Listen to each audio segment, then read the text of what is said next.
They are at the start of their journey. They think outside the box and they often come up with bright ideas. Their projects are innovative. They are a new generation of business people and their distinguishing features are creativity and enthusiasm. This is the world of startups, the program about IT developers and the industry of startups. Hello, this is the world of startups and I'm Sergey Kakishev. We offer you food for thought to get you going. Check out what's in store for you in the next 10 minutes. Employee brain drain. How to make employees happy so they stick around. They bring the family spirit to the team. A global online food delivery chain, FoodPanda, is coming to Kazakhstan. Who invests in startups?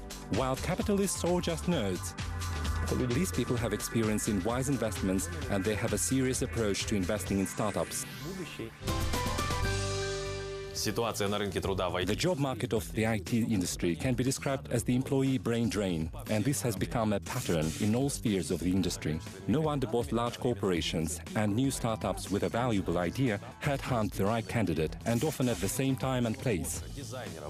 How is it possible to find the right coder, designer or marketing specialist who will stay much longer than a week? In the next 10 minutes, you will learn how to motivate your employees and what kind of baits some employers use to attract the right candidate. Крупных онлайн-корпораций.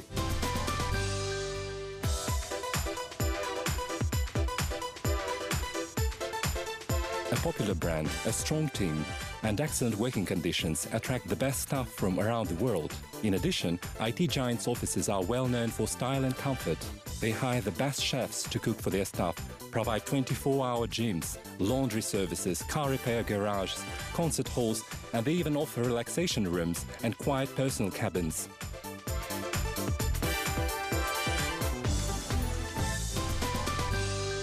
Kazakh internet companies can't boast about the same level of luxury, but they provide reasonable comfort for their staff. We have talked to the head of the largest internet company in Kazakhstan, Kazmedia, Danyar Sugralinov. Here's what this top manager has told us about motivating his employees.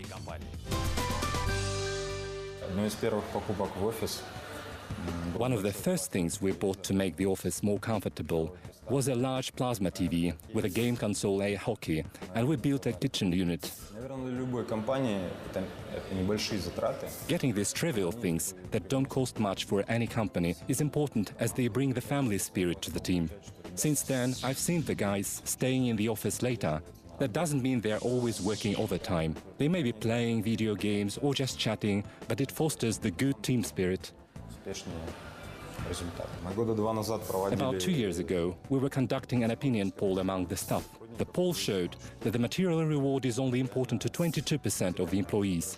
The rest reported that they prioritize such things as personal development, sense of satisfaction, and doing something socially important among priorities alike. Then we decided to change the company's incentive system by encouraging the employees to grow beyond their starting position. They are encouraged to take on their own project, provided there is a group of like-minded people ready to join and time available in working hours. I support my employees in these stretch roles from the start to income distribution. Участвуя в развитии проекта, естественно, в его запуске, в развитии, ну, естественно, в разделении прибыли. A study conducted by Ericsson Society Lab proves Danyar's approach to motivating employees. The research suggests now the world is going mobile and digital. Approaches to work have also changed. They revealed the 8 most important trends, and doing something meaningful for society is the most important one.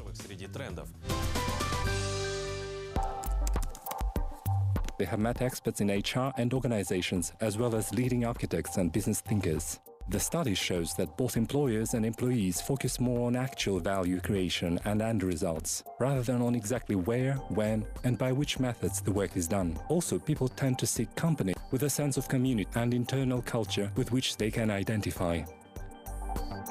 Result orientation and increased personal responsibility, as well as flexible working hours without being bound to the office, allow them to hire creative and talented staff.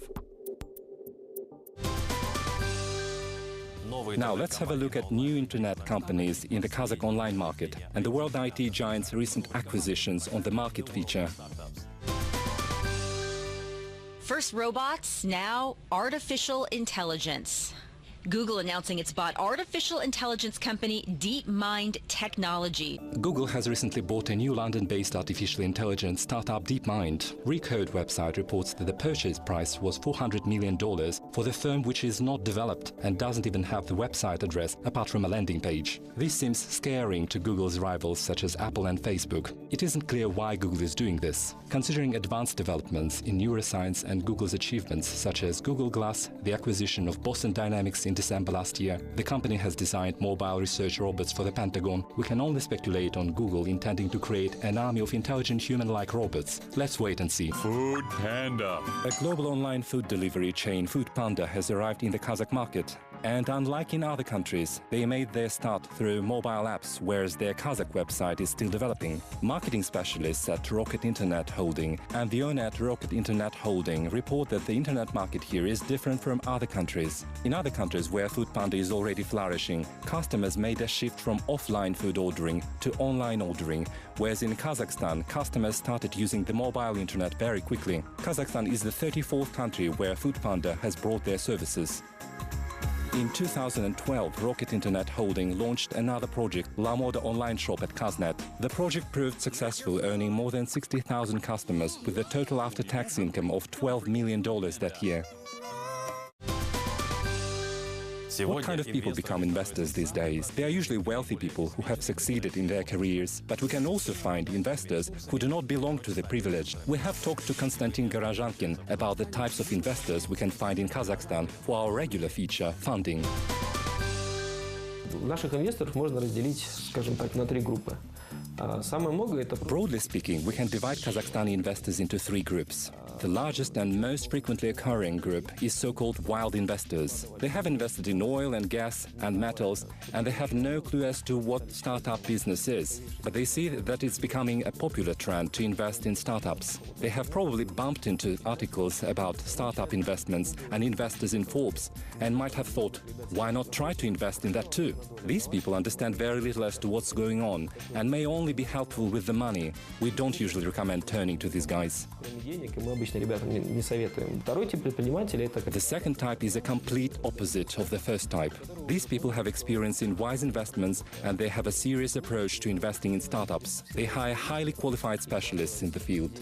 These people turn to us, iStartup, asking for advice. They prefer to do thorough research and study the business plan. It's in their interest to organize these meetings. They have administrative resources, and they can bring valuable help to startups by providing consultations. And the third group is somewhere in the middle between wild capitalists and the educated and knowledgeable second group. They are people like you and me. They don't have much money. They might have invested their assets in buying an apartment in Almaty to rent out, or they might have sold their real estate as it stopped bringing them the expected good money. So what they have is about $200,000 to $300,000, and some of them want to enter the game too. Сейчас вдруг стоимость квартир больше не растет, они продают свою квартиру, у них есть там на руках 200-300 тысяч долларов, они думают, куда же их вложить. От частных инвесторов к государственным. Well, enough about private investors. Let's talk about what's going on in the state sector. The Technology Commercialization Center at the Ministry of Education and Science of Kazakhstan awards grants up to $500,000 to applicants who are eligible in the fields of power industry, raw materials and product refining, information and telecommunication technologies. Those who will receive grants will also enjoy practical support during the implementation stage of their project. Both local and foreign specialists will be available to provide consultations.